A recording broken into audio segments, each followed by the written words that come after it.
Moon sale காலை 9 மணியிலிருந்து இரவு 12 மணி வரை ஜூலை 29 ஒரு நாள் மட்டும்.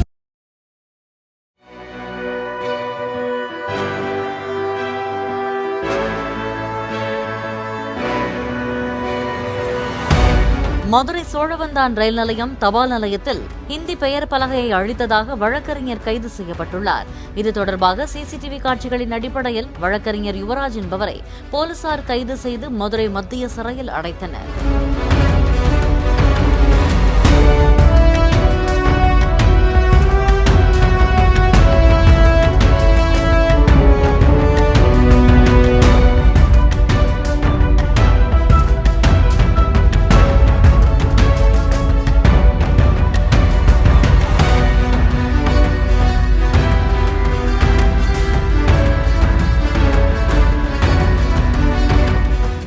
மூன் சேல் காலை 9 மணியிலிருந்து இரவு 12 மணி வரை ஜூலை 29 ஒரு நாள் மட்டும்.